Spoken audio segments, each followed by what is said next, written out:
Crooked Joe Biden just agreed to pay a $6 billion ransom to the Iranian dictatorship in exchange for hostages. This is yet another Biden surrender and a further blistering humiliation of the United States of America to the world stage. But even worse, this decision will be extremely deadly. Biden is giving $6 billion to the world's leading state sponsor of terrorism. Just as when Obama sent the Iranian regime pallets of cash for hostages in the dark of night, remember? Plane loads of cash.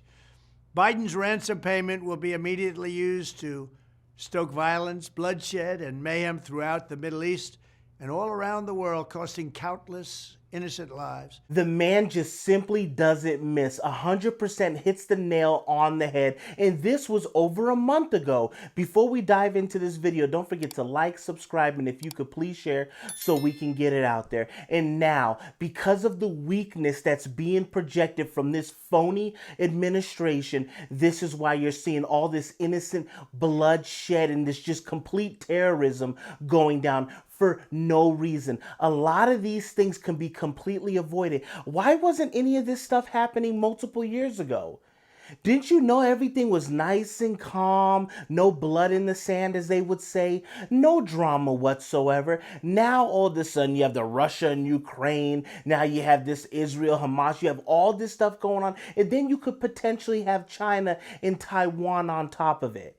And you see how this is what happens when you project weakness. Good morning, Georgia. This deal is expected to pave the way for these 5 Americans wrongfully detained in Iran to finally come back home. But this morning, the White House is facing fierce criticism for freeing up billions of dollars in oil funds in order to secure their release. Now, the media is trying to say, oh man, the $6 billion, this is all, misinformation, and they're not really telling the whole full truth.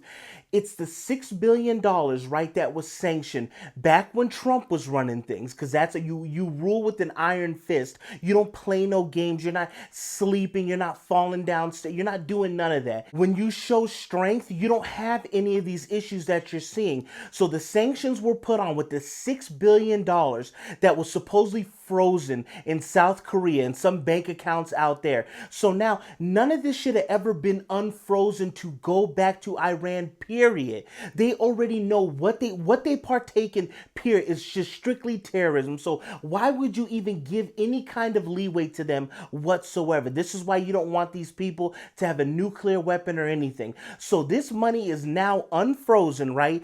But what the media is trying to say is, oh, it was a complex, a complicated agreement. There should have never been an agreement. There should be no funds that were turned over. But now they're trying to play it and say, well, you know what? None of the $6 billion was used on any of this stuff. Hold on. It's almost like if I were to win the lottery tomorrow and say I have $1,000 in my account. If I know I'm locked in for the lottery, I'm just doing whatever the hell I want. You think I'm just going to be really picky with the $1,000? I'm going to spend it and buy. I'm getting ribeye, tomahawks, mashed potatoes. You got to have that lobster tail. I'm going all out because I know this money is coming on the back end. Same thing with this $6 billion. They're completely weak. Joe's completely compromised, and the media just comes in to attempt to save the day. None of this stuff would be happening if they didn't see what happened in Afghanistan.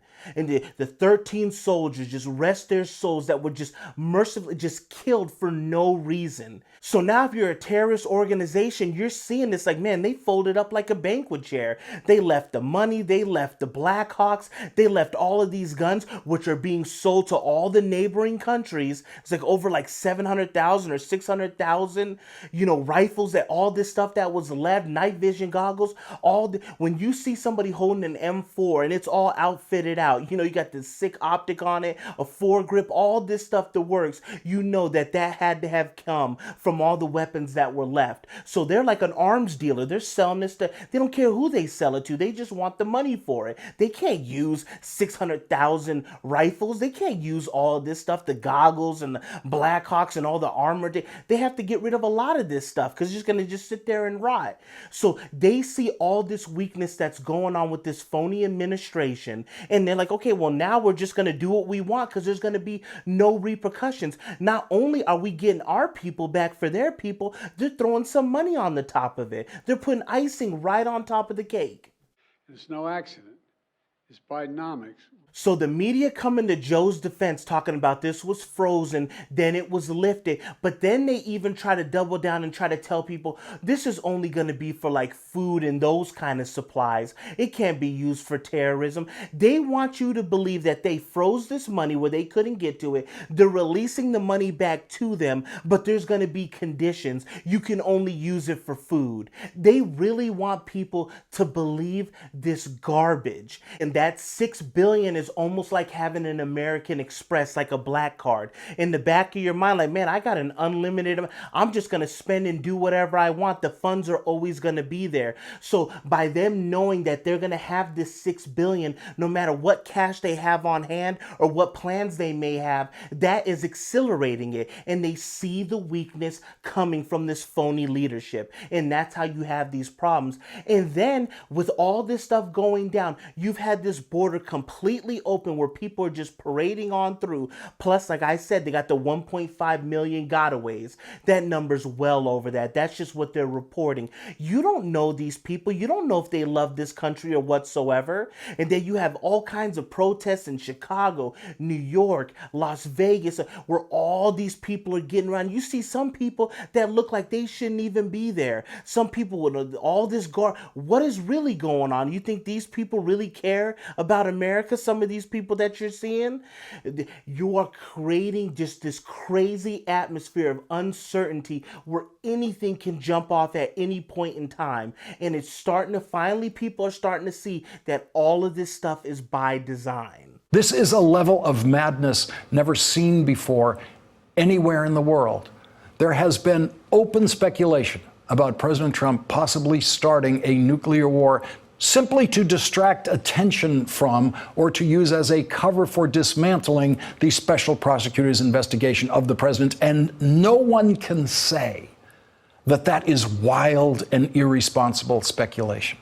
But I was told ad nauseum that Trump was going to start all these endless wars and all that. It seems like it's the exact opposite. So when you have strength and you see that you're competent and somebody doesn't play no games, it seems like the bad guys don't do anything. But when you're a weak, feeble individual, that's when people will walk all over you. And so we skip out, you have the chaotic withdrawal from Afghanistan. Then you skip right into Ukraine and Russia. Now we're skipping into Israel. You see them moving up this big warship and all that. This is just a ridiculous situation. I would love to know your guys' thoughts with this, because now they're saying that there's some Americans that have been confirmed that are dead now.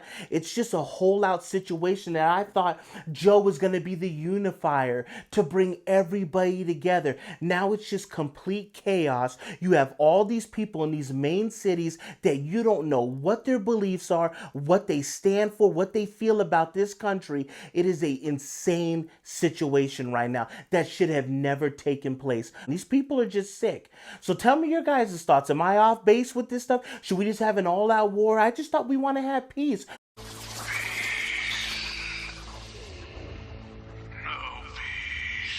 And it's just a ridiculous situation.